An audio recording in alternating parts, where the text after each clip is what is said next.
May entrata, marupok nga ba? Ito ang latest tanong sa I Want ASAP episode. What's up mga kamarites? Thank you for tuning in. Ako po muli si Josepa dito sa Josepa, anong latest? O eto nga, marupok nga ba itong si May entrata? Sa kakatapos nga lang na episode nitong I Want ASAP, natanong nga ni May entrata.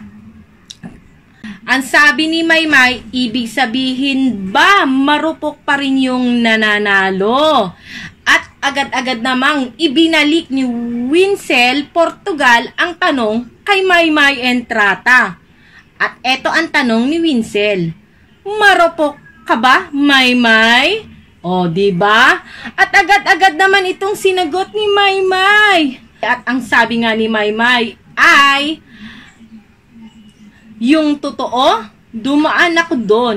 Pero, hindi na ngayon. O, diba? Ang makabugera, ang May entrasa, nag-lesson learn na, diba? Pagdating sa pag-ibig. O, happy for you, May, diba? O, eto nga, may bagong segment ang I Want ASAP at ang unang sumalang dito ay si May entrata. At ang unang tanong na napili ay, and I quote, masaya ba ang heart ngayon ni May? At agad-agad naman sumagot si AC Bonifacio, diba? Alam na alam ni AC. At malakas na, yes! Sobrang saya. Oh, diba? At sumagot din si May entrata na sumang-ayon si May entrata sa sinabi ni AC Bonifacio na yes, sobrang saya. Oh, diba? Sobrang saya ni May. Galing na mismo yan kay AC at kay May entrata na sobrang saya ng puso niya. At dinagdag pa ni May entrata, ipinaliwanag niya na masaya naman ako. Dati pa lang, laging masaya ang puso ko kasi kahit malungkot tayo, lagi ko pa rin pinipiling maging masaya pa rin at the end of the day. Pero mas naging masaya lang ngayon kasi iba pa rin yung may nagpapasaya. Kinikilig ako sa sarili ko. Pero yun po, masaya ang puso ko. Punong-puno ng saya.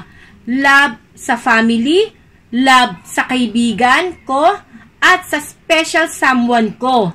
At napakalaking wow! Ang sagot ni AC Bonifacio sa naturan o kwento ni May entrata na kung may nagpapasaya na ba sa puso o sa heart ni May entrata ngayon. O, diba? Galing na mismo kay May entrata na, and I quote, pero mas naging masaya lang ngayon kasi iba pa rin yung may nagpapasaya. O, diba? Kung sino ka mang aw-aw ka o special someone ni May entrata na non-showbiz. Thank you very much ha, kasi pinasaya mo si May, diba? Pero mo, tinalikuran niya lahat-lahat ng career niya dito sa Philippines just for you. At syempre, sa kanyang pag-aaral sa Canada, diba? Hindi lang naman komot nagpunta si May sa Canada dahil lang sa kanyang special someone, kundi para mag-grow ang kanyang kaalaman, o diba, sa acting, o diba, to enhance, lalong hasain ang kanyang husay, o diba, ganyan lang naman. Pero diba, doble na nga lang yung sayang kanyang nararanasan kasi tinutupad na niya ang kanyang mga pangarap, diba? Tapos, plus pa, kumbaga tinutupad na niya yung kanyang pangarap, plus, kasama niya ang kanyang special someone sa pagtupad ng kanyang pangarap, diba? Oh, happy for you, May. Oh, diba? Kay May na galing yan. Special someone niya, diba? Non-showbiz, ang kanyang special someone. Oh, ngayon, magbabasa muna tayo ng ilang komento sa aking latest upload na video, diba? Sabi ni Jocelyn Vicencio, I love your segment so much. It's very pure and happily and excitement. Talking about to respect from any other people. Non-stop to give more fun, especially details talking about Maymay.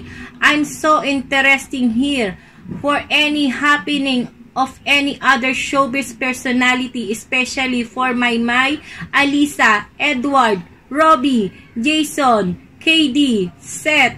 Same here as newly friends and housemate Benedict and former friendly Kyle and Cherry. Oy, salamat naman, Jocelyn Vicencio, na sa napakagandang komento sa aking mga video.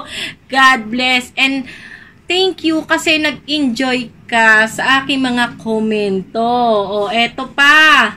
Sabi ni Sinarmende Cabarles, yes, tama ka, Ma'am Josepa. Suportahan na lang natin ang Mayward, lalo na si Edward. Kasi nasa malayo na si Maymay. Let us be open-minded.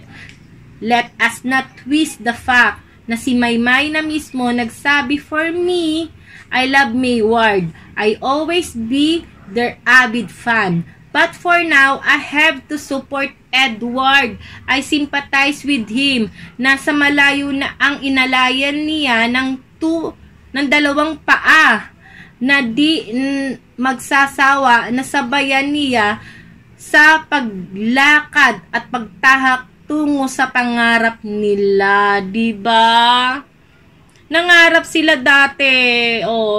Tanggapin na lang natin ang katotohanan, diba? Nangarap sila dati na sabay nilang tatahakin ang landas ng showbiz o ang landas ng kanilang mga pangarap. Pero paano pa nga naman nila tatahakin na magkasama kung nasa malayo na ang isa? O diba? Na lagi namang bukal naman si Maymay na may nagpapasaya na sa kanyang special someone na non-showbiz. Diba? Wag naman nating gawing sinungaling si Maymay, diba? Masakit talaga. Sobrang sakit talaga. Syempre, minahal natin, pinaglaban natin na matagal ang Mayward. Diba? Lahat tayo naghangad na maging real sila sa totoong buhay. Kaya lang hindi naman lahat ng kagustuhan natin ay nangyayari at ibinibigay sa atin. Diba? Yun na lang. Maraming salamat uli. Sinarmende Cabarles sa iyong napakagandang komento, diba? Maraming salamat. Eto, last na lang natin pagbabasa ng mga komento sa ngayon.